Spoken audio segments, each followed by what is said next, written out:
Members of the Aso Rock Aba are pushing a third-term agenda for President Muhammadu Buhari and for the amendments of the Nigerian Constitution to allow the president to stay beyond 2023, presidency sources have told Sahara reporters.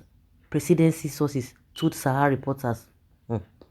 Section 137 1B of the 1999 Constitution of the Federal Republic of Nigeria as amended provides that a person shall not be qualified for election to the office of president if he has been elected to such office at any two previous elections.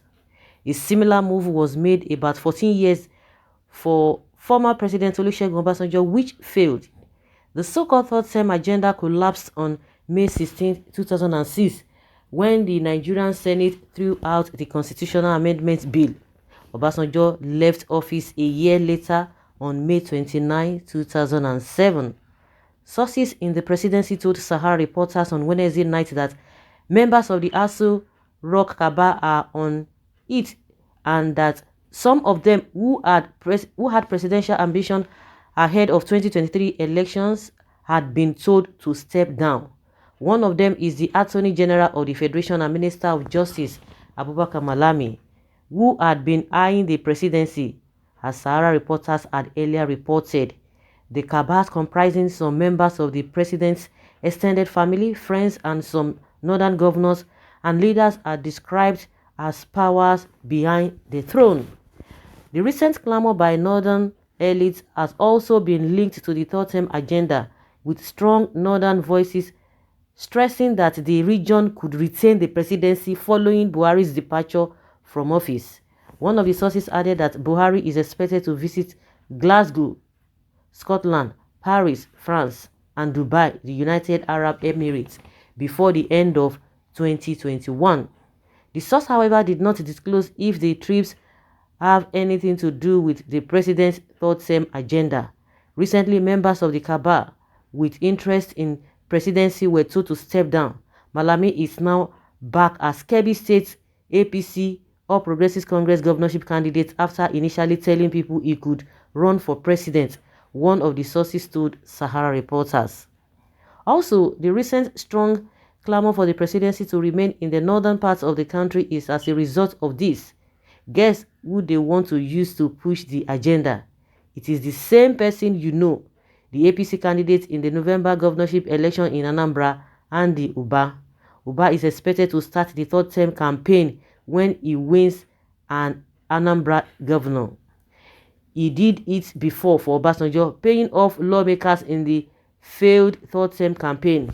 He is the one being used by the cabals to do the dirty job again many years after.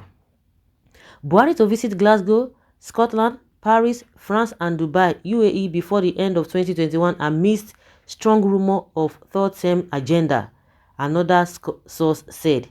This comes 2 years after an APC chieftain, Charles Enya, filed a suit seeking the amendment of the constitution to allow Buhari to get another term in office. Enya, who served as organizing secretary to Buhari during the 2019 general elections, had filed the suit FHC/A1/CS/90/19 before a federal high court in Abakaliki, Ebonyi State. He asked Malami, Attorney General of the Federation and Minister of Justice, as well as the National Assembly, to remove constitutional clauses hindering elected presidents and governors from seeking a third term in office.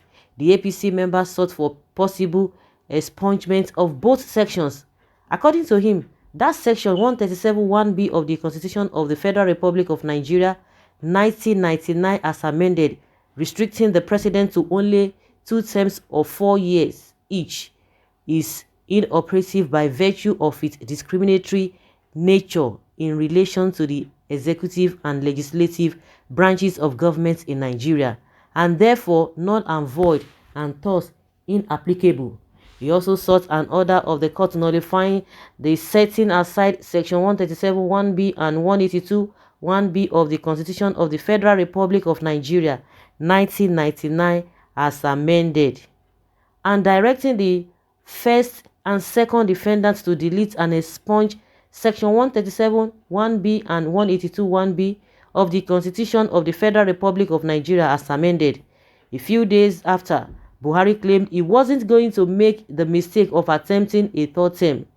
He said, "I'm not going to make the mistake of attempting a third term. Beside the age, I saw by the holy book that I would go by the constitution, and the constitution said 2 terms," the president had said during the APC NEC meeting on November 22, 2019.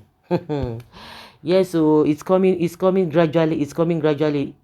Apart from the one of the APC chieftain that said, or that was pushing for that third term agenda in 2019. I think after 2019 or 20, after that man, I think 2020, SAN Falano said the same thing.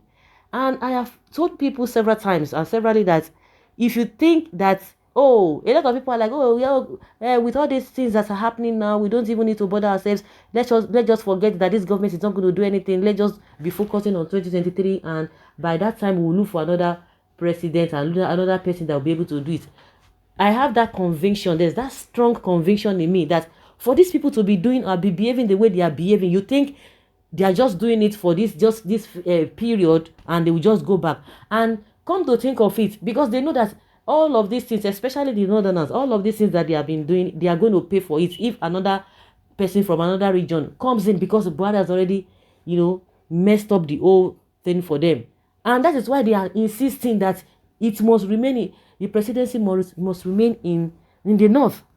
And you think with all of these things, they, with all the rumor here and there, they invited some people from other countries to come and do all manner of things. I think one of the pioneers of APC, Baraje, if I'm not mistaken, he said it, that the problem we are having is as a result of, because he was in that meeting that they invited a lot of all these Fulanis from outside the country, because they thought Goodluck Jonathan was not going to release, or was not going to secede power or concede defeat. That was why they brought those people. And do you know, up to this time as we are speaking, the presidency has never debunked that statement. I think the man is no longer in their party again. But when he was there, he said that was what they agreed on.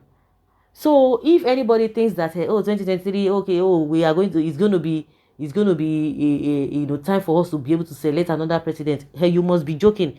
And with the manner at which they are pushing this agenda of Fulani S-men, this and this and this and that, and the funniest part of it is that all of those people that came from, of course, Buhari himself agreed to the fact that yes, that those who are killing Nigerians, that they are not indigenous Fulanis, that they are foreigners. And you are happy to say that, and you are not bitter, you are not angry in your spirit to do something about them. But when it comes to Igbo and Nnamdi Kanu, you begin to tell us about what the constitution says and what the constitution did not say.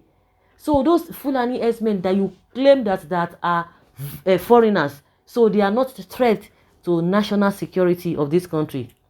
So that is just what I see. But for Sahara reporters to tell us that a source from presidency told them that this and that, and is it not the same body that told us that a fuel subsidy is a scam?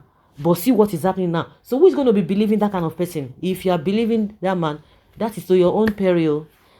So guys, let's hear your opinion and let's know what you think about this new development. Thank you.